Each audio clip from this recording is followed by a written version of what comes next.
The Black Mesa Scientific Laboratory was established in 1952 at the site of a former Army Air Corps test range in the plains of San Agustin, 75 miles west of the city of Socorro, New Mexico. The laboratory was established at the directive of both the Atomic Energy Commission and the state government of New Mexico. The AEC desired another laboratory to compete with Los Alamos, while New Mexico wanted a new laboratory to be managed to some extent by a New Mexico university. The laboratory was initially managed in large part by the Lockheed Corporation, with civilian science operations managed by the University of New Mexico. Contract changes in 1964 would lead to the Atomic Energy Commission assuming management alongside UNM, replacing Lockheed. The early focus of Black Mesa was on aerospace engineering and national security research, bolstered by the dawn of the nuclear and missile age in the 1950s. Black Mesa grew further in the 1960s with the construction of rocket assembly and launch facilities. In 1966, a secondary facility was opened in Pueblo, Colorado, in order to facilitate the construction of a linear particle accelerator and other experiments not suitable for the main facility. As the facility continued to grow, the scope of research expanded. The laboratory was designated a national laboratory by Congress in 1975, but did not adopt the name. Instead, it was renamed the Black Mesa Research Facility. In the late 70s and early 80s, Black Mesa undertook the construction of a new supercollider in the United States, backed prominently by Fermilab scientists. Ultimately, Black Mesa's Colorado campus was selected for the collider, based on its location and pre-existing facilities. Construction began in 1986 on the Heavy Relativistic Supercollider, nicknamed the Pueblotron, a supercollider which would be the world's largest and most energetic.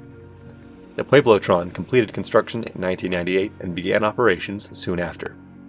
At the end of the Cold War, Black Mesa shifted a large part of its focus from defense research to other civilian fields. Black Mesa achieved a major particle physics breakthrough early in the year 2000, with the first successful observation of the Higgs boson particle at the Pueblotron, gaining the institution public prominence. As of 2001, Black Mesa's primary site employs approximately 16,000 staff, and the accompanying city of Black Mesa is home to around 21,000 residents. The BMRF is jointly managed by UNM and the Department of Energy.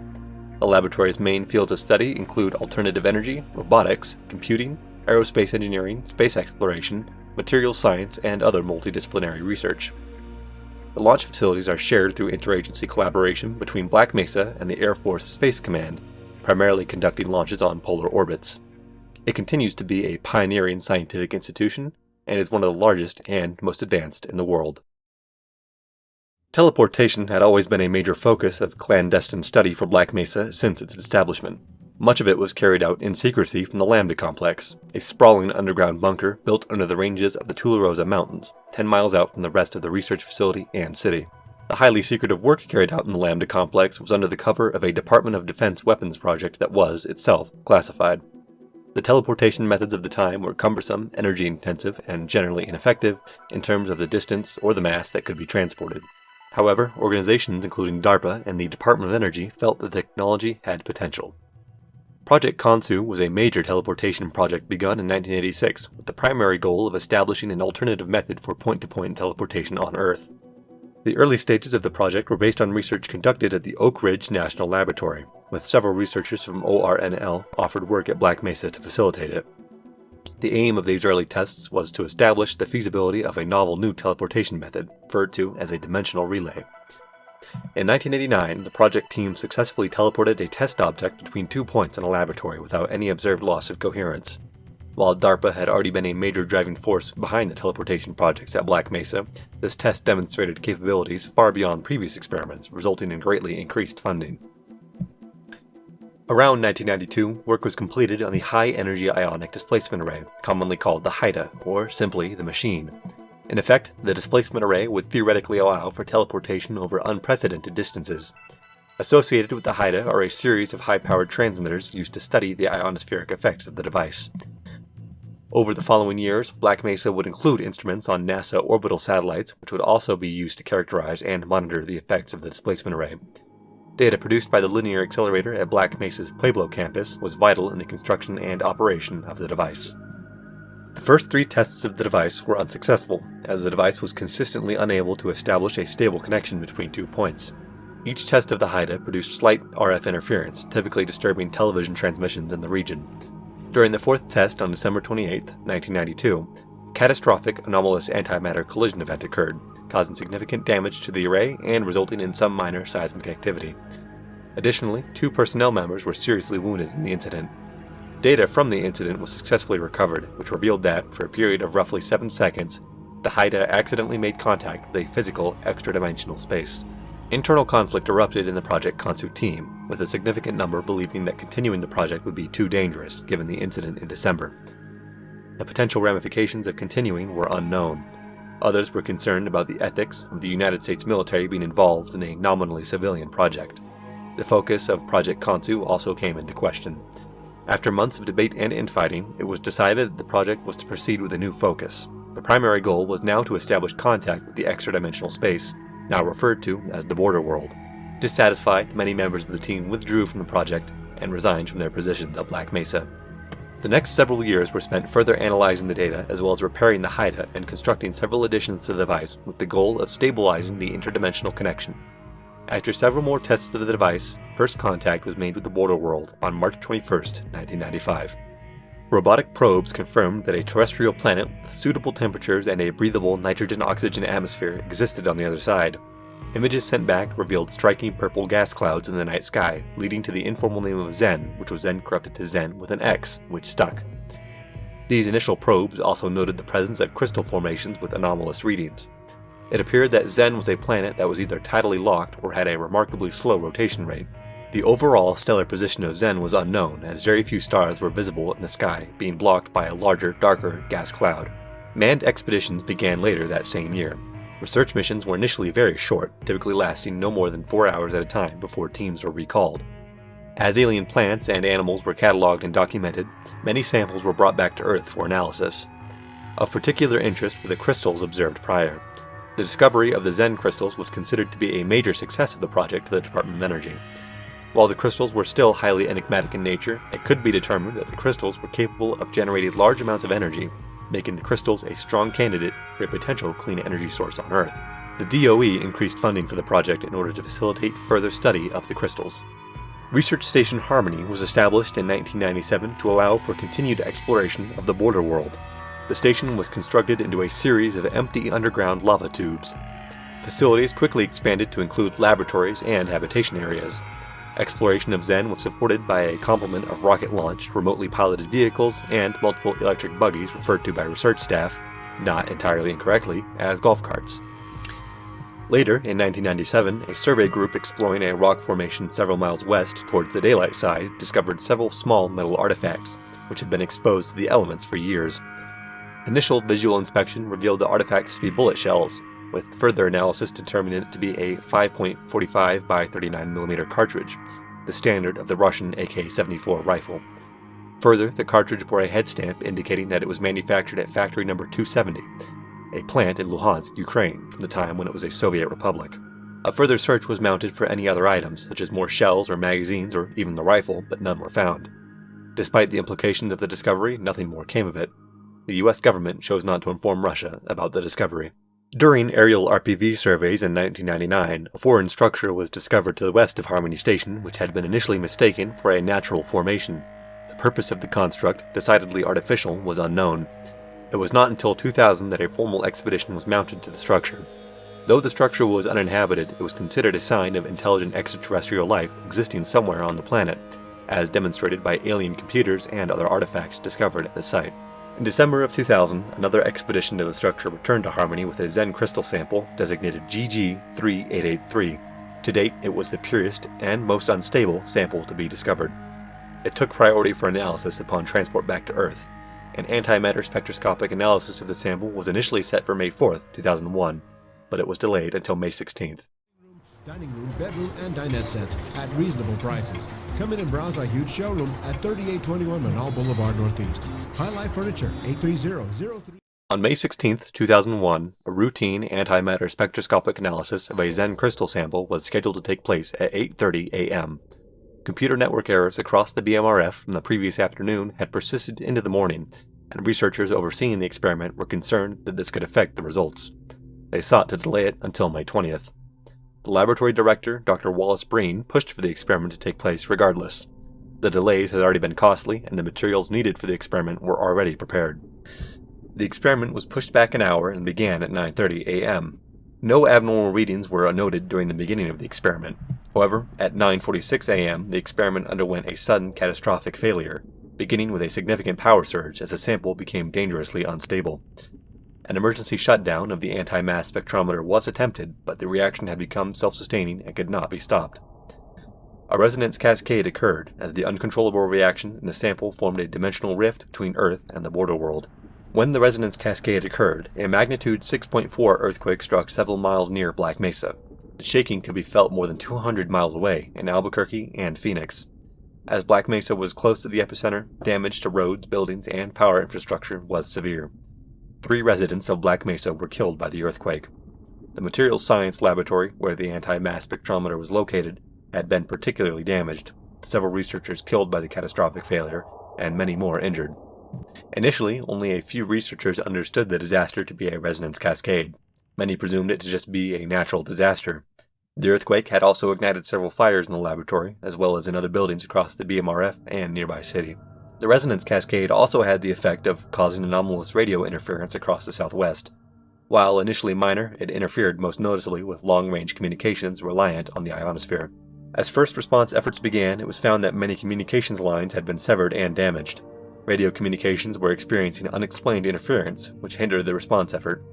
Phones to the Pelona Mountain storage site, an underground transuranic waste storage facility located across the plains, were down. It was feared that a radiological incident may have occurred, potentially threatening the nearby area. An incident with off-site consequences was declared by the Black Mesa Research Facility at 10 a.m. The failure of the laboratory's transmitters was the first sign of distress at Black Mesa, as the high-frequency KXBM time signal broadcasts suddenly ceased. By this time, state authorities had already been attempting to contact Black Mesa, and state police officers had been dispatched to investigate. Contact was established soon afterwards. Many researchers fleeing the materials science laboratory reported encounters with unidentifiable creatures that had been attacking the staff. This prompted the deployment of the laboratory's SWAT, the Tactical Response Force. These reports were confirmed by the TRF officers, who also encountered the creatures as they entered the laboratory. These creatures were recognized as ones that had been encountered by surveyors in the border world. Because this represented a breach of highly secretive research, leadership at Black Mesa immediately sought to cover up what was happening and to prevent the leak of any information. President Bush was made aware of the earthquake and the reported emergency at Black Mesa around 10:40 a.m., shortly after a photo opportunity with 2 professional baseball players. In a phone call with the laboratory director, the president was assured that, if a resonance cascade scenario had indeed occurred, it was highly likely that it could be reversed. Because the actual nature of the incident was still uncertain, it was decided that a military force would be deployed to Black Mesa to secure the laboratory and city until it could be established what had taken place and been resolved. A cover story of a potential radiological incident at Black Mesa was implemented. At 11 a.m., the Hazardous Environment Combat Unit, a Marine Corps group specialized in urban warfare, prepared to deploy to Black Mesa as part of what was named Operation Gila Monster. Until they arrived, the laboratory security police and the local police force were ordered to secure the town and establish checkpoints along the major roadways. Civilian and police forces alike at Black Mesa were given a separate cover story, that the earthquake had caused a gas leak at the laboratory and that everyone had to shelter in place until they could be medically examined and cleared to evacuate. State authorities were not fully informed about Black Mesa and had instead been given the same cover story. A 60-mile radius evacuation zone was declared around Black Mesa. Initially, much of the evacuation area was relatively rural desert where small communities existed.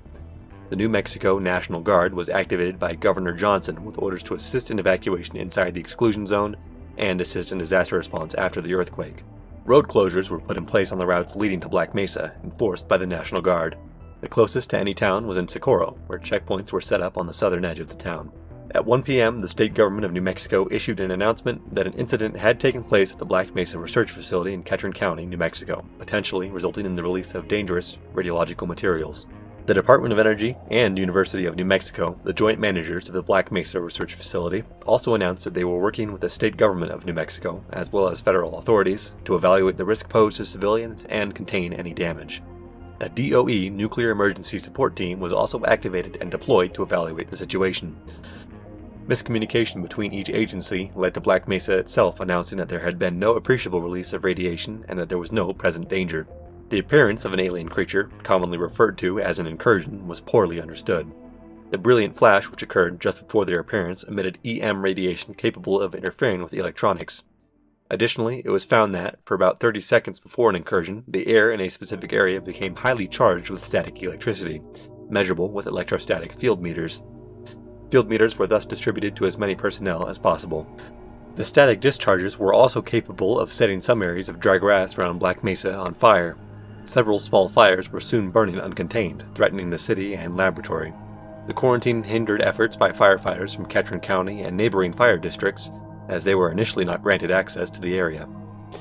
In the initial hours following the disaster, more unusual creatures had begun to appear at Black Mesa. Initially, it seemed to be limited to what was deemed wildlife of unknown origin. This wildlife alone did not pose a substantial threat to those at Black Mesa, but some encounters had resulted in severe injuries and even death. This changed significantly at 1:47 p.m., when the first combat death at Black Mesa occurred. A squad of Protective Force officers were patrolling the laboratory complex when they encountered a bipedal alien, which seemed to be speaking. Sergeant Campbell was attempting to speak to the alien when it attacked him with an electric discharge. The group retreated and found that Campbell had been severely wounded, dying of cardiac arrest. As the alien incursions now presented a much clearer danger, the decision was made to pull back from the laboratory to better protect the townsite. An evacuation of Black Mesa began at 2 p.m. The Department of Energy was still unwilling to risk any leaks and did not permit evacuations by personal vehicle. Instead, school and city buses took evacuees to Kirtland Air Force Base under the pretense of requiring further medical screening. 2 Northwest Airlines flights were chartered in order to facilitate the evacuation. Those living on the outer edges of the city were relocated and provided temporary accommodations at the schools and churches at Black Mesa, after being told that there was a risk of exposure to the gas leak in those areas. The nearby villages of Sand Basin and Coyoacan, which had previously fallen under the quarantine order, were permitted to evacuate after it had been established that no residents witnessed anything unusual. A team of researchers was formed with the goal of studying the Resonance Cascade and finding a way to reverse its effects. Several scientists that had withdrawn from Project Kansu were contacted and returned to Black Mesa to provide their valuable expertise. The International Atomic Energy Agency announced at 2 p.m. that it was inquiring as to the significance of the radiological incident at Black Mesa. Soon after, the Nuclear Regulatory Commission released a statement that it was working closely with the IAEA to respond to the radiological incident, but that an ongoing national security situation took precedence. The FAA closed the airspace roughly 50 nautical miles around Black Mesa at 2:40 p.m. In a statement issued by the FAA, the closure was due to similar national security concerns from the ongoing situation at Black Mesa. Aircraft from Kirtland Air Force Base helped to enforce the restrictions. Marines of the HECU 1st Battalion, Charlie Company, Detachment Yankee, arrived at Black Mesa by C-130 from Kirtland Air Force Base at around 3 p.m. They were accompanied by FBI special agents from the Albuquerque Field Office, who had been directed to help determine what had happened at Black Mesa. The Marines quickly secured the laboratory. HECU Alpha Company, a larger force transported by helicopter from Camp Pendleton, had arrived by 5:30 p.m. The response efforts were further hindered by a lack of communication and organization between the different groups present at Black Mesa. The Marine Corps, Air Force, Army National Guard, DOE Protective Force, and the local police department and medical center, and even the numerous fire stations, often did not share standardized radio frequencies or channels. To an extent, satellite phones became more effective in organizing the military response between different organizations. Command Post Roadrunner, occupying a commercial strip in the center of town, was established to help coordinate. The Marine Forces established FOB Coyote at the Black Mesa Airport. Wallace Breen had remained on site in order to organize the disaster response efforts. Chuck Hammond, the Deputy Director of Laboratory Operations, acted as a public liaison, communicating with state and federal authorities as well as the media. The FBI, investigating whether the incident had been a terrorist act, interrogated members of the Material Science Division, including Drs. Vance, Kleiner, and Freeman. However, no evidence of terrorism was found, and the prospect was safely ruled out.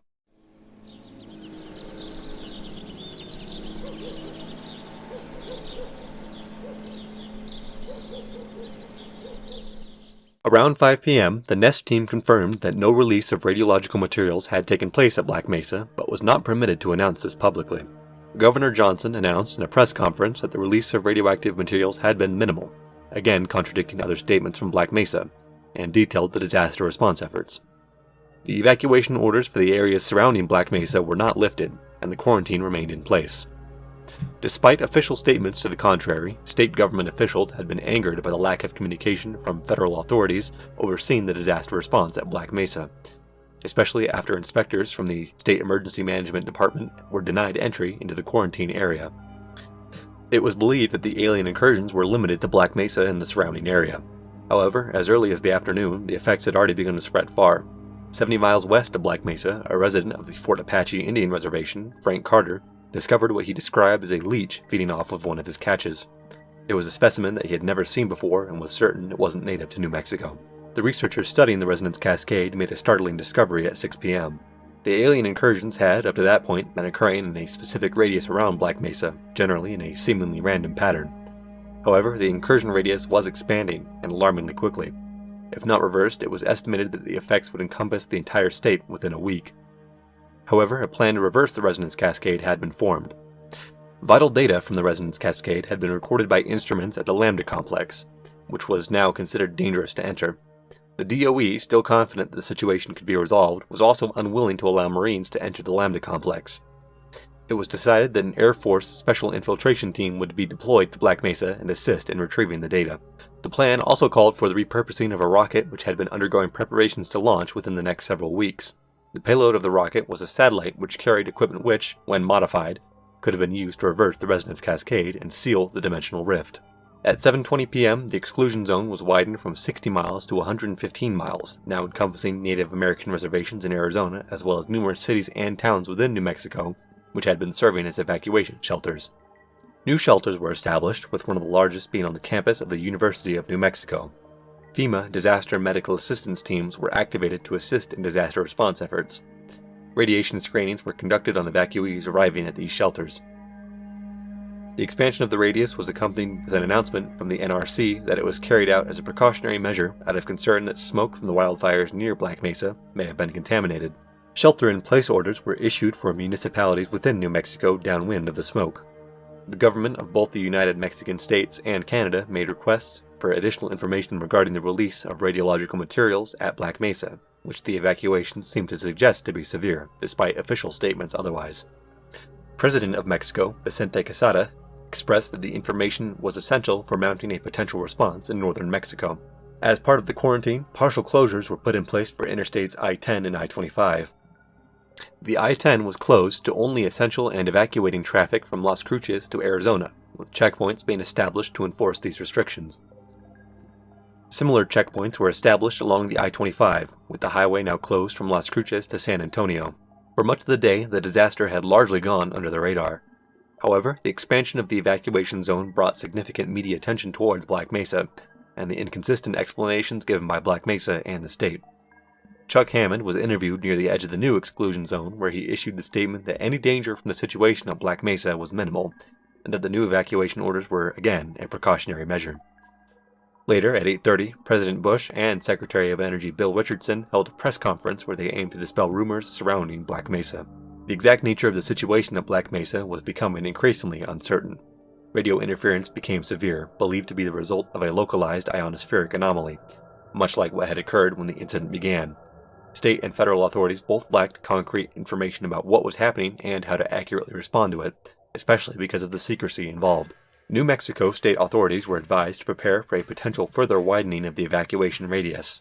Many school districts in New Mexico, including Bernalillo County, canceled school for May 17th, so that buses would be available if the order was issued.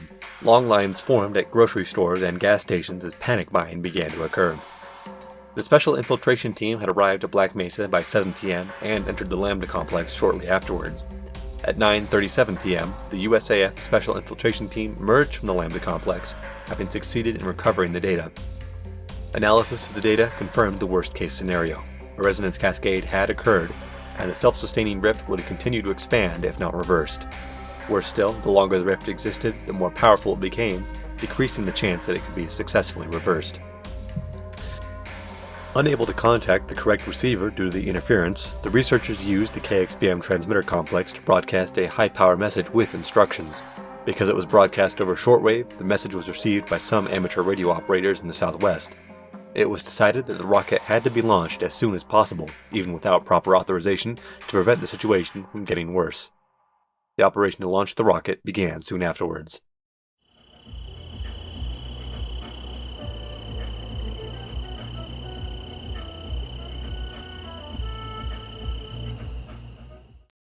At 1:28 a.m., May 17th, the rocket was launched, proceeding on a polar trajectory.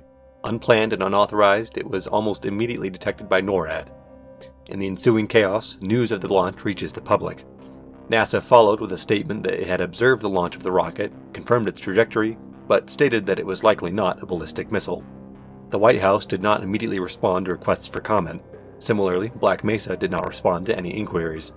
The apparent launch of a rocket without the knowledge or approval of the FAA, NASA, or Department of Defense led to significant pressure against the United States for an explanation. Russian over-the-horizon radar detected the rocket in a launch profile similar to the precursor of a nuclear first strike.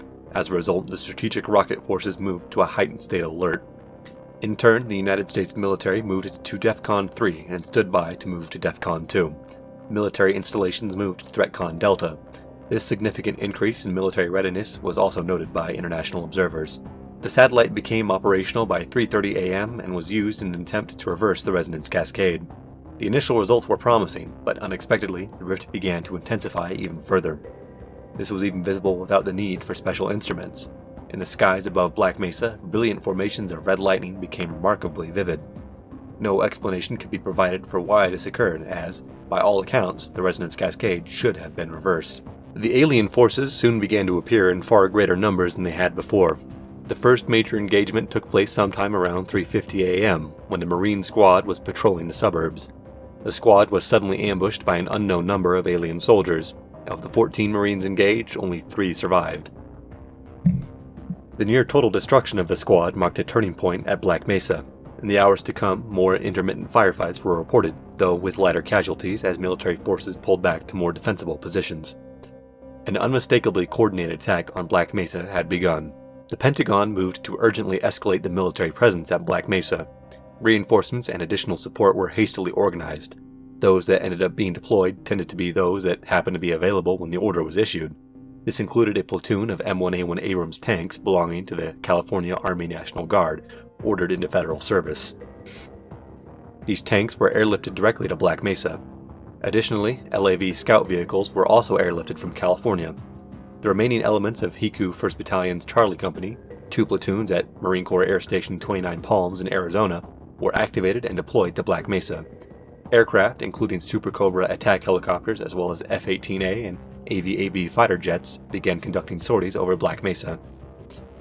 It was deemed critically important to re-establish reliable communications with the forces present at Black Mesa.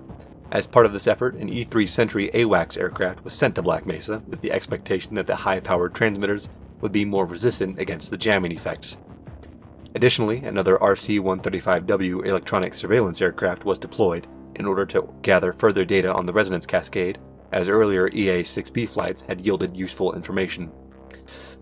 Black Mesa struggled to assign blame when it came to the failure of the first plan. The rocket launch had failed, and instead served to bring unwanted attention towards the crisis. Ultimately, Black Mesa was granted the authority to do whatever was necessary to reverse the Resonance Cascade before the situation got any further out of hand. The BMRF was critical to these efforts, as it possessed the necessary equipment and facilities to deal with it. Alarmingly, it was also confirmed that the rate of the incursion zone's expansion had increased dramatically. New estimates indicated that the entire state would be encompassed within several days, if not sooner. NASA issued a statement at 5 a.m. confirming that the rocket carried a civilian payload on a polar orbital trajectory. It had been determined that the satellite posed no threat to other objects in orbit. Chuck Hammond appeared to give another statement. The recent military movements to Black Mesa had been noticed, and when asked, Chuck Hammond explained that the military action was in response to a national security situation at Black Mesa, and did not elaborate any further. His statement was backed by representatives from the state and federal government, but privately, New Mexico state authorities became increasingly concerned about the lack of transparency regarding Black Mesa. Shortly before sunrise, a majority of the armored reinforcements had arrived and were now preparing to become combat ready. For the moment, the conflict seemed to have stabilized, with military forces now having regrouped and evacuations of the civilians progressing. However, the president was dismayed that the evacuation had progressed so slowly, and thousands still remained at Black Mesa. Transport aircraft from nearby air bases were deployed to Black Mesa to airlift civilians, but many of these aircraft did not have the necessary time to prepare. More than 10,000 evacuees would arrive at Kirtland, Holloman, and Cannon Air Force bases, taking up temporary residence in tents, hangars, and the barracks on base. One family at Kirtland had opened up their home to more than a dozen families from Black Mesa. Base personnel and dependents were provided little information on the evacuations, but still worked diligently to ensure that they were taken care of.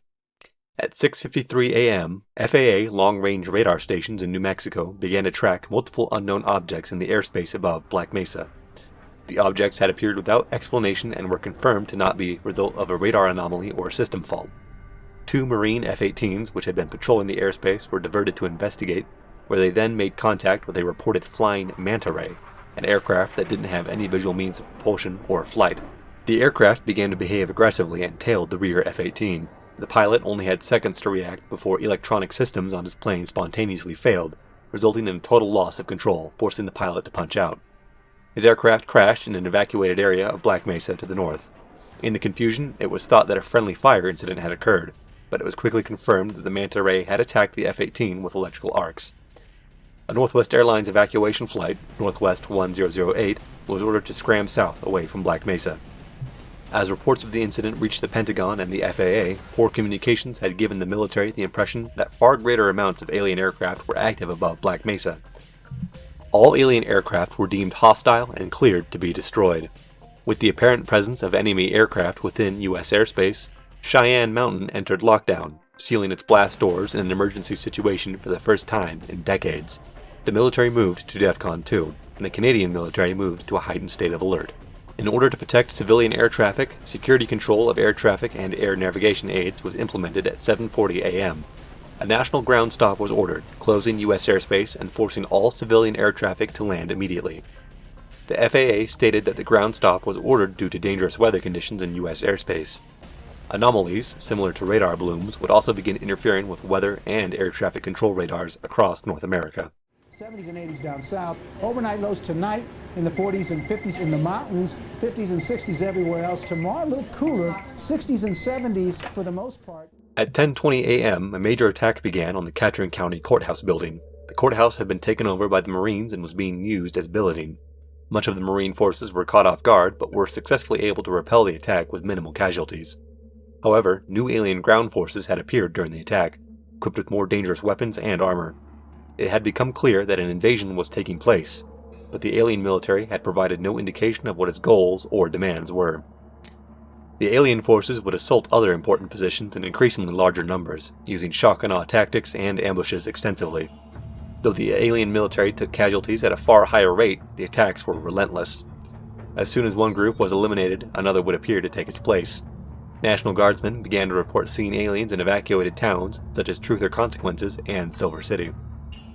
By midday, it was still believed that the fight for Black Mesa could be won. The alien forces seemed to attack primarily by ground, keeping tactical superiority in the hands of the military, due to its strong air support. The alien air units which had appeared earlier that morning were still rare and generally passive, but this would soon change. Infestations of alien biomatter had also been discovered at Black Mesa, typically found in tight confined spaces, such as ventilation systems. Larger infestations would also form outdoors, such as the alien trampolines, which appeared to be deliberately placed or grown by alien forces.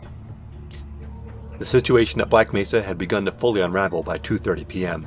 Alien soldiers were appearing in such great numbers that the forces at Black Mesa were taking increasingly heavy casualties and fights with ceaseless enemies.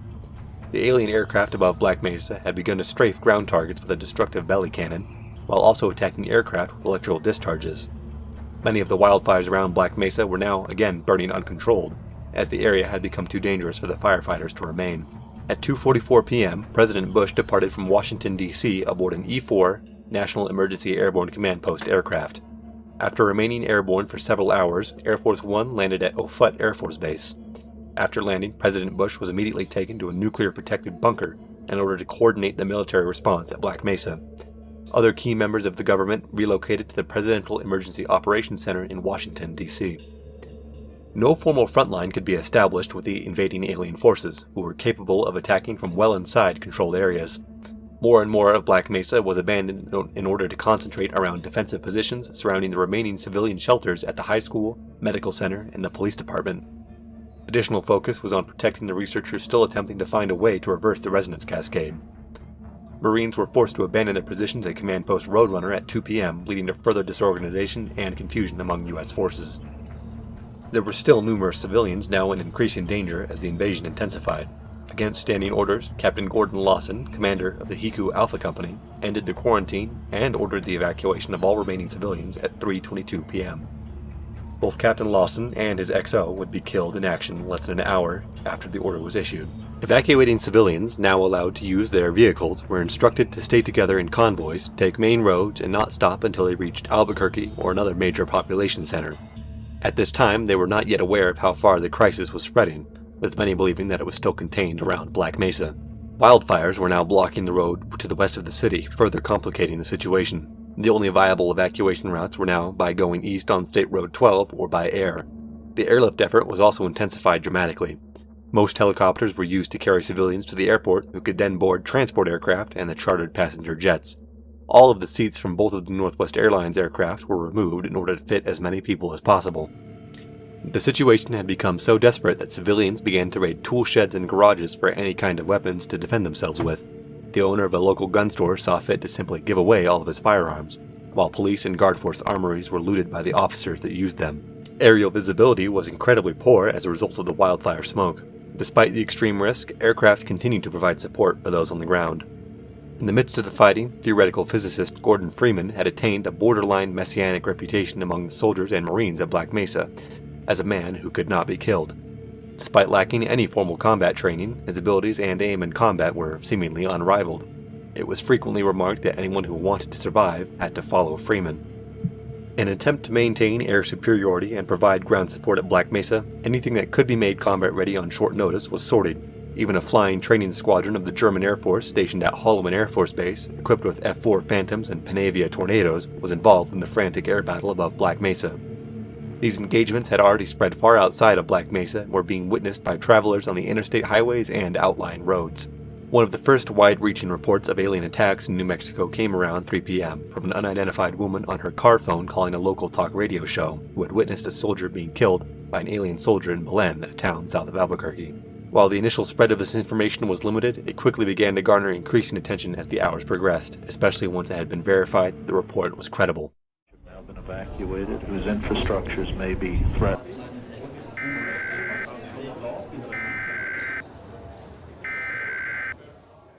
By 3 p.m., it was clear that the situation was rapidly spiraling out of control. Hopes of holding Black Mesa were fading as military forces took unsustainable casualties against an enemy that fought in ways the military was not prepared for. An emergency operation was devised to destroy the laboratory and city through a massive bombing campaign. Alert crews at Barksdale Air Force Base in Louisiana and Dyess Air Force Base in Texas scrambled to their aircraft, with massive formations of B-52s and B-1s taking off soon afterwards at around 3:15 p.m. They would hold in the air, awaiting the order to begin their bombing runs. Government communications channels broke down as a result of false reporting and continued system faults. As a result, it was no longer understood what was being fought in New Mexico. Facing an apparent existential threat and a full-scale invasion of the southwestern United States, the military was moved to DEFCON 1 status. U.S. nuclear forces, including submarines, bombers, and missile silos, were put on alert status, anticipating a nuclear attack by a foreign power. False and mistaken reports had also begun to circulate in the news. One report stated that Air Force One, with the president aboard, had been shot down over New Mexico by terrorists on the ground, or that the plane had been intentionally hit by a hijacked aircraft. Another report stated that a powerful explosion was seen in New Mexico, which many took to mean that a nuclear attack had taken place. There was very little reliable information on the crisis unfolding in New Mexico. By around 4 p.m., skirmishes were taking place on the streets of Albuquerque, Santa Fe, and Las Cruces. An air battle raged in the skies above New Mexico, and military assets across the southwest were being mobilized to fight wherever possible. The area in which aliens appeared was expanding rapidly, far quicker than before. The alien wildlife was appearing in even greater amounts. Cities thought to have been far outside the incursion radius were now suddenly being attacked. Communications lines across the country began to fail as phone lines were jammed by extreme amounts of callers, despite official instructions to keep lines open for emergency use. Nationwide telephone networks were overloaded to the point that, in many cases, they failed outright, taking days to repair. This was particularly catastrophic in the southwest, where the disaster was taking place. Critical communication links were now overwhelmed, and the forces present at Black Mesa had become almost entirely isolated from the outside world. While there were rumors that aliens were attacking outside of Black Mesa, none there knew for certain. At 4:16 p.m., President Bush declared a national state of emergency and ordered an evacuation of the entire state of New Mexico. Additional orders were issued for El Paso, Texas, and much of eastern Arizona.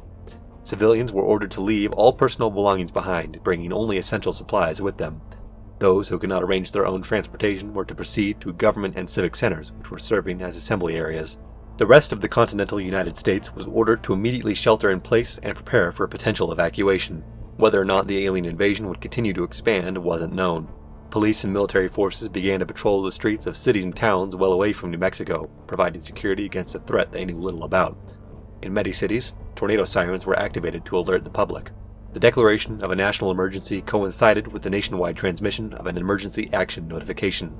All TV and radio programming across the country was interrupted to broadcast the message on repeat, interrupted only by presidential addresses and emergency instructions. The message would continue for several hours before a termination code was transmitted. At the same time, Operation Gallant Eagle began. This was a massive, large-scale operation involving the activation of National Guard and Reserve forces nationwide, with active duty forces moving to full mobilization in order to launch a counterattack against the alien forces in the southwest as quickly as possible. Many of the National Guard and Reserves were ordered to provide security in American cities and towns. A nationwide air defense operation was launched to support it. The threat posed to civilians had been deemed too substantial to continue maintaining the official story. At 5 p.m., President Bush addressed the nation through teleconference from Offutt Air Force Base, where he disclosed the presence of an unknown enemy force at Black Mesa, which forces of the United States military had been engaged with since the beginning of the crisis. The address had been planned for shortly after the emergency action notification was issued, but system faults in the emergency alert system prevented it for nearly 50 minutes. President Bush strongly desired to only address the nation from the White House, but uncertainties about the invasion kept him from moving. During this time, President Bush was briefed on the possibility of using nuclear force to halt, or at least slow, the invasion in New Mexico if it became necessary. The nuclear option was considered, but not implemented due to the risk it posed to civilians in the area. The sudden announcement of the existence of alien life paralyzed the world. Daily life halted as more than 1 billion people across the planet stopped to watch the crisis unfolding in America. For many outside of North and South America, it was late at night or early in the morning when the news broke.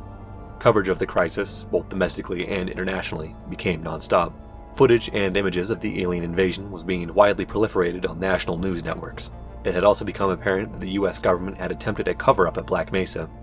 The notion of the attack alone, a sudden invasion without any clear objectives or motives, immediately caused a worldwide panic.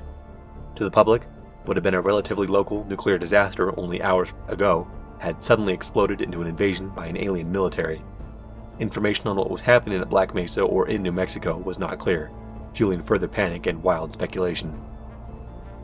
In the U.S., the emergency action notification was preventing normal broadcasting from resuming, again hindering the spread of information.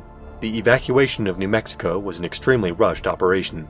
Shelters in Texas, Colorado, and Utah were hastily assembled and would be unprepared for the large amounts of refugees. Highways were jammed as around 1.8 million attempted to flee the state on disastrously short notice. Both interstate lanes were used to direct evacuees, while others evacuated by rail on Amtrak trains. The Air Force fought to secure airspace to allow for the safe passage of evacuation flights. The Civil Reserve Air Fleet, ordinarily used to facilitate military airlifts, had been activated in order to support these evacuations. By 5 p.m., the fighting in Albuquerque and many other New Mexico cities was intense. Footage of the burning Albuquerque Plaza building was being broadcast worldwide. Civilians with firearms were instructed to assist military and police forces. Elements of the Mexican army were mobilized to help protect and evacuate civilians in the northern municipalities of the state of Chihuahua. Though the invasion forces were primarily concentrated in Black Mesa and some of the nearby surrounding areas, alien wildlife had begun to appear more than 300 miles away from Black Mesa.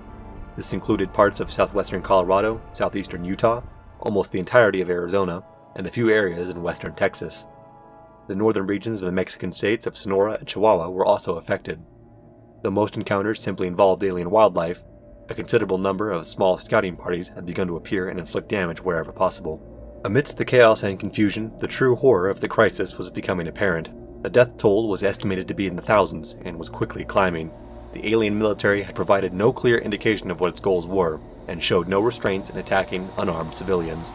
Worse still, it was being reported that the U.S. military was losing the battle.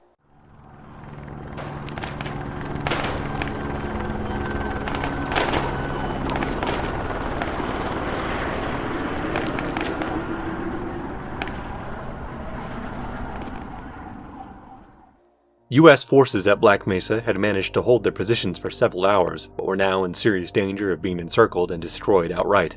An offensive operation successfully ensured that the forces trapped around the high school, which had come under siege, were able to escape and rejoin the forces towards the south. Fighting was intense along North Arroyo Boulevard, the main route in and out of Black Mesa, critical for the evacuation. Massed alien assaults also took place at the airport with the apparent goal of stopping the evacuation. The team of researchers at Black Mesa had arrived at the stark conclusion that a single force, or a being, was holding the dimensional rift open. In fact, it was now believed that the rocket would have sealed the dimensional rift, but this force had intervened and deliberately worsened it. They believed that the last remaining option was to enter the border world, locate the being, and destroy it. A special squad was prepared, composed of anyone willing to embark upon what was clearly stated to likely be a suicide mission. Marines, HEV operators including Dr. Freeman, and most of the remaining Special Infiltration Team members volunteered for the operation. At 5:42 p.m., the President issued an executive order for the withdrawal of all ground forces from Black Mesa.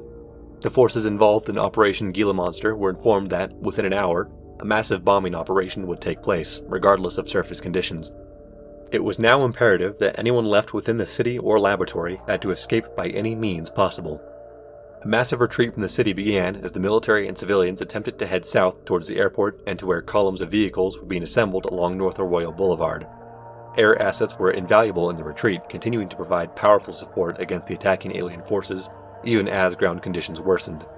Formal command structures had almost completely broken down as squads were displaced or took heavy casualties. It was not uncommon for composite groups to form, composed of guardsmen and marines alike, being led by a member of the Black Mesa Guard Force or other unconventional combinations. Despite the dire situation, it was not every man for himself. Even as soldiers and marines began to desperately steal abandoned vehicles, they would often ensure they were carrying as many people as possible before trying to leave. Transport aircraft became overburdened by the amount of people they were carrying. Looting was widespread as many sought to collect supplies before escaping. Many of the few unfortunate enough to not be able to evacuate chose to either run into the desert, wilderness, or hunker down in the basements of houses far from the laboratory, expecting that they would be at less risk of being bombed. The squad assembled by the researchers entered the Lambda complex at 6 p.m. None of those who entered were ever seen again, and the Lambda complex would soon be rendered inaccessible by airstrikes. It is still not known how many took part in the operation, as they were lost in the long list of casualties.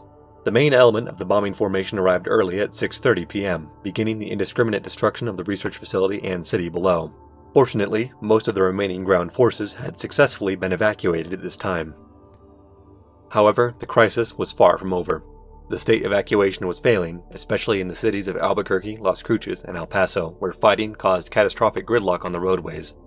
The highways in these cities often became clogged with abandoned vehicles as people attempted to escape the fighting and seek shelter wherever possible. There were some civilians who refused or were unable to evacuate for a variety of reasons. Some hadn't received or understood the alerts and were left receiving information through word of mouth. Others were too scared to try and evacuate. Law and order had broken down despite attempts by police forces and the National Guard to maintain order. The fog of war was intense, and both military personnel and civilians had exceedingly little knowledge of the disaster or what was even happening. Soon after sunset at 8 p.m., massive failures occurred in the state's electrical grid, leaving many major cities in the southwest without power. Blackouts became prominent across the western United States as the electrical grid struggled to compensate. By this time, nearly 100,000 people were still in Albuquerque alone. The attention of the military soon shifted from evacuations to trying to establish shelters of last resort wherever possible, as it became clear that evacuating was no longer feasible. Some of the largest of these shelters were in the Albuquerque Sunport, the buildings surrounding the Civic Plaza, Kirtland Air Force Base, and buildings on the University of New Mexico campus. Other smaller shelters would form in buildings ranging from homes to warehouses to supermarkets, run by groups of refugees or disjointed National Guard squads.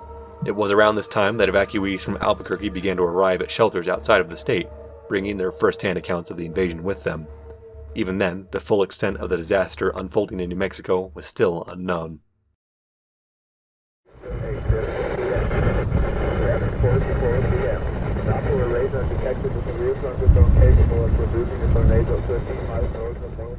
Sometime around 3 a.m. on May 18th, refugees in New Mexico reported seeing a brilliant white flash in the sky towards Black Mesa, with lightning arcing out for miles in every direction. The dimensional rift between Earth and the border world had become completely destabilized. In the following hours, aurora began to appear in skies across the world, produced by a powerful geomagnetic disturbance. The aurora could be seen at latitudes far northward and southward from the magnetic poles. The appearance of the aurora marked the beginning of the first days of what would come to be known as the portal storms. As the flash occurred, massive amounts of alien wildlife and other aliens arrived on Earth, especially concentrated in the southwest. At the same time, the hostilities with the alien military had abruptly ceased. This was not known to many of the refugees, who continued to attack any aliens on sight. Before sunrise, a group of alien soldiers was seen on the roads leading to Kirtland Air Force Base. Their strange behavior prevented them from being killed immediately, and they were instead taken prisoner. Here, Dr. Eli Vance, a former physicist at Black Mesa, became the first collaborator with the Vortigaunts, as they were known. Dr. Vance succeeded in teaching them a rudimentary form of the English language, the knowledge of which quickly spread across a telepathic network known as the Vortessence, which linked the Vortigaunts. By the morning of the 18th, the shock of the invasion had left the U.S. government disjointed and unable to respond. Questions were immediately raised as to the nature of what had taken place and why, overnight, an invasion of the United States in Mexico had suddenly ceased. It had become immediately apparent that the Black Mesa research facility was in some way related to the crisis. Public outcry arose in response to what appeared to be a failed military cover-up of a still unknown event at Black Mesa. Survivors from the Black Mesa incident had also begun to arrive at shelters outside of New Mexico. While many feared repercussions if they spoke out against what they had witnessed, others were particularly forthcoming. One Marine, Corporal Phillips, was among the first to reveal what he had seen at Black Mesa. At the same time, the Department of Energy and the White House both issued statements that they were working to fully understand what had taken place at Black Mesa. These statements did little to quell a growing unrest in the United States. More than 1.5 million refugees had been displaced from New Mexico, and another approximate 4 million from Arizona. It was not known when either state would become inhabitable again, and military cordons had been established at entries to both states. Shelters had become immediately overwhelmed. In an effort to coordinate relief efforts between FEMA and the DoD, Joint Task Force Pueblo was established on May 18th. Despite suspicions regarding the involvement of the U.S. government in the disaster, a major international relief effort began. Countries considered antagonistic towards the United States, such as China, were among the first to contribute, considered a major gesture of goodwill after the Hainan Island incident the previous month. Relief efforts were extended towards Mexico, where nearly 3 million refugees from Sonora and Chihuahua had been displaced. The invasion and its aftermath was the first dialogue between humanity and an alien civilization. As the world reeled from the theological and philosophical impacts of the alien invasion, Vortigaunts began to emerge accompanying groups of refugees. Ostensibly, first contact with the Vortigaunts was one of the few positive things to result from the Black Mesa incident. Temporary camps were established at refugee shelters to house the Vortigaunts. Footage from these camps, of humans and aliens together, was widely broadcast across the world. Among many, a general animosity remained towards the Vortigaunts for their role in the invasion. On the morning of the 19th, the states of New Mexico and Arizona were placed under full quarantine, now designated as the New Mexico-Arizona Exclusion Zone. Operation Gallant Eagle shifted from an effort to battle an alien invasion force to search and rescue and disaster response efforts within the states. Early military expeditions to the Exclusion Zone began soon afterwards. In the days immediately following, freak weather phenomena began to take place across the American Southwest. Anomalous catastrophic storms with hurricane-speed winds and frequently heavy rainfall caused significant damage and serious loss of life. These storms would also deposit large amounts of alien life forms wherever they occurred. One of the first of many of these storms to reach outside of New Mexico struck Las Vegas on May 19th. As military forces began to arrive in the cities of Albuquerque and Santa Fe on the 20th, they reported the discovery of infestations of alien life in the cities, similar to those that had been discovered at Black Mesa. Alien plants and biomatter, which struggled in the direct sunlight outdoors, thrived in the shade and insides of buildings and underground infrastructure. Similar infestations were also discovered in Phoenix, Flagstaff, and Tucson. Aerial reconnaissance of Black Mesa revealed that a massive infestation was taking place in the facility and had already rendered it almost entirely unrecognizable. It was deemed too dangerous to return to Black Mesa until an unknown point in the future. On May 24th, President Bush held a speech to a joint session of Congress and addressed the nation. He spoke primarily regarding American unity in the aftermath of the disaster and the triumph of the American people against an invading military. The speech was highly divisive, and many believed it failed to sufficiently address what had happened at Black Mesa. The United States government continued to deny responsibility for the events of the Black Mesa disaster until May 30th. An unknown source, believed to be a researcher at Black Mesa, leaked a series of documents pertaining to Project Kansu, revealing that the United States had long been involved in teleportation research which it understood to be dangerous, and even possessed research stations in the border world. After the documents and several other leaks, civil unrest erupted across the nation. A massive demonstration took place in Washington, D.C., demanding government accountability, which became violent as protesters clashed with police and the National Guard. Riots broke out in other major American cities, prompting a nationwide dusk-to-dawn curfew. A number of cities were effectively placed under martial law until order could be restored. The unrest continued to worsen over the following days. Famously, a number of National Guard elements deserted their posts, claiming that the government had failed the Marines and soldiers who had fought and died at Black Mesa. During the unfolding chaos, groups of researchers from Black Mesa sought asylum in nations which did not hold extradition treaties with the United States. The U.S. was no longer in a position where it could pressure these nations to release the researchers. Freak weather phenomena continued to spread across the globe, commonly causing widespread devastation. Portal storms had spread across North and South America by May 25th and began to strike Western Europe and Eastern Asia by the 30th. By mid-June, the portal storms had now become a global event, inflicting damage on an unprecedented scale. A global refugee crisis had begun as the storms displaced tens of millions of people across the world. The United Nations declared the portal storms a global crisis on the 1st of June. Facing massive public scrutiny, President Bush controversially announced on June 4th that he would not resign. He pledged to begin congressional investigations on the Black Mesa disaster, which would hold those responsible accountable. Most major rioting in the United States had then ceased, but the distrust towards the government remained. In many cities, candlelight vigils for those who had been lost in the invasion were contrasted against continued anti-government demonstrations. The first inquiries began in the following weeks, but the overall congressional investigation was expected to be lengthy and take place over multiple months. Over those months, the portal storms continued. Freak weather phenomenon resulted in the worldwide indefinite shutdown of air travel.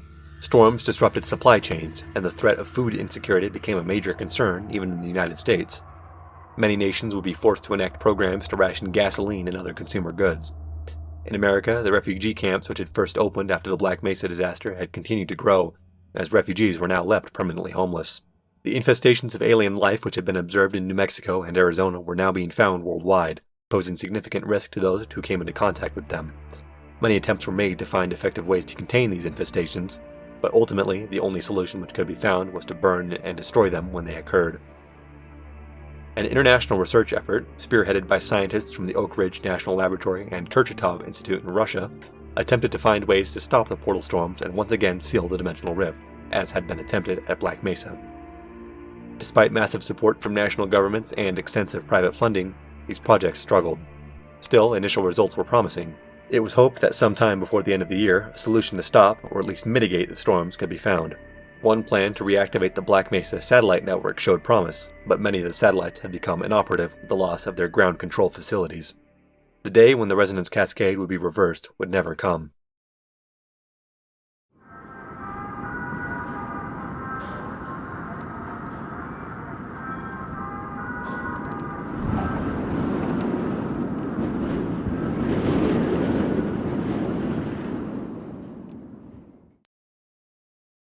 In early October, many months after the Black Mesa disaster, an armada of extraterrestrial spacecraft suddenly appeared in low orbit of Earth. For weeks, the spacecraft sat inert in orbit, unresponsive to all attempts made to contact them. Some feared that the alien invasion force had returned, while others thought that a benevolent civilization had arrived to rescue Earth. Desperate and increasingly fanatic attempts would be made to contact the spacecraft, but all failed. The spacecraft belonged to an interdimensional alien empire, the name of which in human languages roughly translated to the Combine. This initial time in orbit was primarily to collect intelligence on Earth's military capacity before an invasion. After several days of inaction, the spacecraft suddenly flared to life and immediately began to jam all EM frequencies, demanding the immediate and unconditional surrender of all military and irregular forces, warning that any resistance would be met with immediate lethal force. Over the next 7 hours, precise orbital strikes were carried out against military, logistical, and civilian targets. Military installations were systematically destroyed in rapid succession. Armories, bases, and command centers were all eliminated before any response could even be mounted. Millions of military personnel across China, Russia, and the United States were killed as a result of the orbital strikes alone. Infrastructure, primarily that of transportation, electricity, and water, was targeted next. Limited terror strikes were carried out against civilian targets, including landmarks and major cities. Orbital strikes continued as combined ground and air forces began to clean up any remaining military forces. The fighting was disorganized and desperate, with all of Earth's forces completely unprepared. The primary forces that remained were, for instance, the jets that were already on patrol, and the soldiers who happened to be away from their posts. In only 7 hours, Earth's governments had been crippled. In the United States, both President Bush and Vice President Cheney were missing. Speaker of the House, Dennis Hastert, became the acting President of the United States. He, alongside the remnants of the United Nations, chose former Black Mesa Laboratory Administrator Wallace Breen to oversee the surrender of Earth's military forces. Though there was scattered resistance from various remaining insurgent forces, a unilateral combine occupation of Earth had been established in only 7 hours. The scattered resistance would continue fighting for some time, but by all accounts, the war was won by the Combine. The Combine occupation was set upon a mandate of rescuing humanity from itself. The newly established number cities at remaining former urban centers served as refuge from the horrors of the portal storms, forcing dependency on the totalitarian Combine government for protection. Outside of these cities, the existence of outlanders was passively tolerated. However, these outlanders lived in squalid conditions, struggling with starvation and disease. For reasons only known to the Combine themselves, the Earth's oceans were drained a substantial amount, lowering the global sea level substantially. This act served primarily to prove the dominance of the Combine over humanity. Over time, the Combine worked to erode human culture and keep the new population constantly disoriented and confused. Citizens would be frequently moved from one city to the other, and when the occupation first began, mass relocations across entire continents took place. Earth's militaries and police forces were subsumed and became volunteer stabilization delegates, responsible for giving the occupation a human face. However, the occupation was not without amenities. Basic rations of food, clothing, and housing were provided. Employment could always be found in Combine-administered cities, which would allow citizens to purchase higher-quality consumer goods, and the ability to improve one's quality of life. Obedience to the Combine was frequently rewarded. In some cities, it was even possible to obtain personal or communal automobiles. In the years since the Black Mesa incident, many elements had been corrupted and mythologized over time. The lambda symbol, which had been seen on the suit of Gordon Freeman, became an icon of survival to the scattered underground resistance groups. Indeed, Gordon Freeman himself attained the status of a folk hero. As the initial occupation force withdrew, Earth regained a semblance of human governance. With the future uncertain, humanity would continue to eke out a meager existence under the Combine.